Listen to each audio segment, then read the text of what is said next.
Hi everyone and welcome back again to my channel Dark PZ. So today I brought for you an explanation and a little on the lighter side critical analysis of the poem Childhood from class 11th Hornbill. So this poem Childhood, it is written by Marcus Nathan and it is a poem about the childhood of the poet. And the poet here in this poem, he talks about the transition of his childhood to maturity. And as he matured, he forgot about the time when he started to think like an adult. And there is a hidden pain of the poet which hovered around the lines, which we can relate to very easily because it has happened with most of us. So in the end, his musing comes to a halt, right? Whatever he is musing throughout the poem, in the last stanza, it comes to a halt, it ceases, right? And he can see the innocence of childhood in an infant's face now only. Although he is an adult now, the essence of childhood is always there, right? In little children, in infants. So Marcus Nathan can only get satisfaction by seeing those innocent faces, the face of an infant, of a child, right? Glittering in purity. So the present poem, it is subjective in nature, and that is why at the beginning of each stanza, the poet Marcus Nathan, he constantly asks himself, right? It is like we are asking ourselves, when did my childhood go? When did my childhood go? It only changes in the last stanza, where did my childhood go, right? He is confused about when he sees to be a child as an adult, he feels dejected to think about the loss of innocence in him. Okay, those things which once amused him, right, in the like the thoughts of hell and heaven, right, are now far away dreams. He knows, they do not exist on a map. Everything has changed around him, and his parents don't love him in the way they did before. Like our parents do when we are a child, they care for us.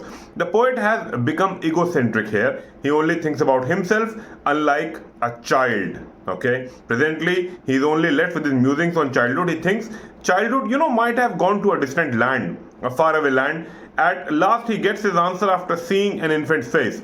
This sight of the infant gives him a sense of relief to think that it has gone nowhere. It is still resting or hiding in an infant's face. Now, there are certain themes which the poet has dealt with here, right? The first one is, of course, childhood. And the title makes it very clear that the poet is going to write about the theme of, childhood, right? The age of innocence. He touches certain aspects that make, the conception of childhood very clear to the, reader, the audience.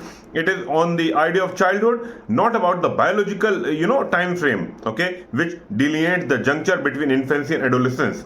So this delineation is not physical, rather mental. The mental image of childhood is there in the poem. It is a thoughtless state, right, in which one does not get involved in worldly things. You do not become worldly wise, you do not become materialistic. The person stays detached and enjoys the moment as it is, like all children do. The next theme which has been dealt with is hypocrisy. And this theme, when the poet talks about this theme, he specifically, focuses on, an adult's hypocritical behavior with their children, even their own children. When a child gets mature, parents start to treat them differently. Okay, they say a lot of things about love, but in reality, they react otherwise. Okay.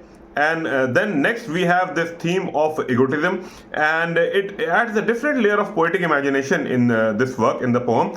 And the poet talks about the psychological change in adults, right? Children remain less concerned about themselves, rather, they observe others, okay? Kids immerse themselves in the thoughts not concerning their own, but what others are doing, what others are thinking, okay? When the kid matures, his or her mind comes into action, okay? It is alert all the time, indulged in the service of the master, okay? Whoever is superior or whoever becomes his idol or is guiding his or her way.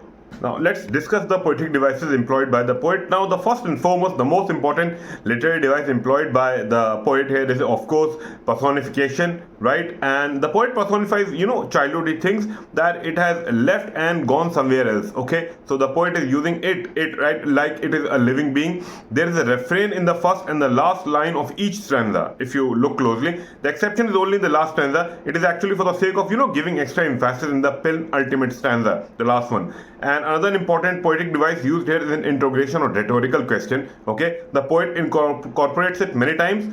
There is a metaphor for machines in the third stanza. Okay, here he talks about the mind and producing thoughts. The mind is like a machine which is producing thoughts, like an outcome or the end product. Metaphorically, that's hidden in an infant's face is an epigram. There are some other rhetorical devices like irony, paralogy, and anaphora in the poem. These are not less significant, but if you compare it with the use of personification holds the prime position here. Okay, now let us quickly begin a quick analysis explanation of this poem.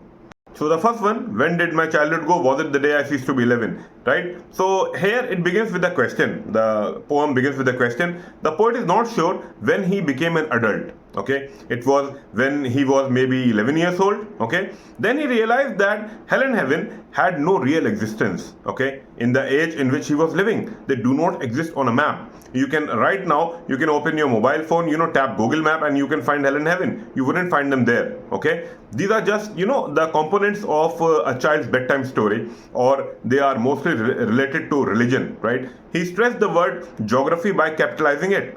It is a reference to the fact that at the time the poet started to familiarize himself with the rational world. So geography here symbolizes the poet's interaction with the real world. Okay, the poet uses the line "and therefore could not be" for emphasizing that he could not freely roam in his imaginary world like before, because his childhood is no more with him. It has gone. He has become an adult. There should not be any room for such childlike dreaming now.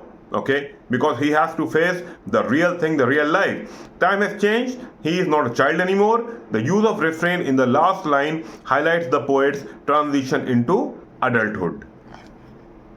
Now we come to the second stanza. When did my childhood go? Was it the time I realized that adults were not? Right? So in this stanza, the second stanza, the poet foregrounds the attitude of mature ones towards a child who has just become an adult. Okay, he had suddenly a realization that the adults around him were not behaving as they did before. Okay, when he was a little child, they pampered him like most of us got pampered by our parents, by our near and dear ones, by our loved ones.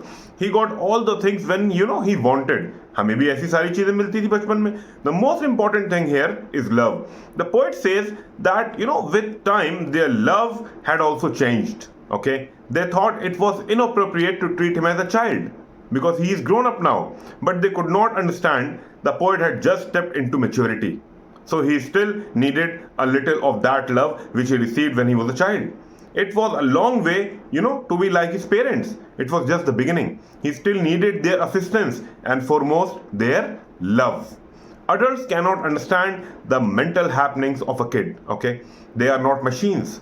There is no switch in a human heart which can turn on the mode of adulthood in a child. Okay, it is a slow transition, a gradual process. It takes a lot of times. Okay, a lot of time, not times, sorry.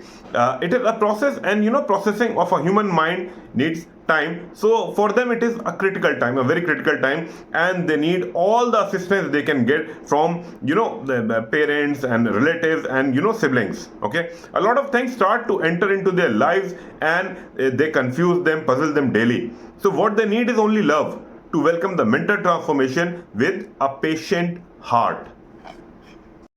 In the third stanza, right, this one, when did my childhood go? Was it when I found my mind was, really mine? In this section too, the poet asks the same question to himself, right? The refrain used at the beginning of each stanza refers to an important idea. The state of childhood was an important thing in his life. As an adult, he laments the loss of innocence. Right, he's saddened by the loss of his innocence, okay, and his imaginative spirit and spontaneity of thought when a child enters into manhood or maturity. Okay, whatsoever, in this stanza there is a concept of self-awareness. Okay, it grows up in the mind of a child after stepping into adolescence. According to the poet, it made him aware of his own body and thoughts. Okay, the poet could not think like a child anymore. He started to become self-centered, okay, egocentric. He's thinking about himself now. Thereafter, he lost the touch of purity, which is always there in an infant soul. तो बचपन में आपने देखा होगा, बच्चों को कुछ offer करो तो वो दूसरों को भी ऑफर करने लगते हैं, क्योंकि बच्चों में समझ नहीं होती है, वो भोले होते हैं. हम कहते हैं देखो कितना अच्छा बच्चा है हमारा, सबको खिला के खाता है. But when you actually grow up, these things start to change. आप अपनी एक चॉकलेट भी किसी के साथ शेयर नहीं करना चाहते. This is what the poet is talking about here. Our last stanza now, where did my childhood go, right? So शुरू के तीनों स्टैंजा में अभी तक when did my childhood go था, अब ये penultimate stanza है, and the question changes, where did my childhood go, कहाँ गया.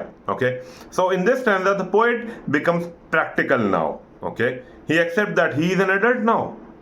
He cannot go back to that time when he was a little kid or an infant. He can no longer think like a child and cry over the spilled milk. No, what is gone is gone. It's a thing of the past. Now he asks himself where the childhood had gone. Okay, it might have gone to a place where he cannot visit anymore. Maybe it is just a speculation. Okay, suddenly the truth appears in his mind. In reality, he is an adult, but the essence of childhood, it is always there. वो कहीं जाएगा नहीं, वो हमेशा है. So in the heart of a child, right, and the happy face of an infant, purity is glittering in its full luster. So he doesn't have to go anywhere. Whenever he wants to revisit his childhood, he can simply look at the face of an infant. किसी भी घर का बच्चा हो, बाहर का बच्चा हो, किसी भी बच्चे के चेहरे को देख लीजिए, and you can always, revisit, your past memories, the time when you were a child. Okay, there is no reason to be sad at all. Those innocent faces, the faces of children, right, the little ones, the infants, they are brimming with the hope of a new day. And they are always there to cheer the poet up, to cheer you up. That's all he knows. Right? That's all I know, and that's what we know, I know, and everybody else knows. Okay, so this was a very short explanation of the poem. I did it in very quickly, like in 10 or 15 minutes. Hope this helped. Till then, you have a good day. Hasta la vista.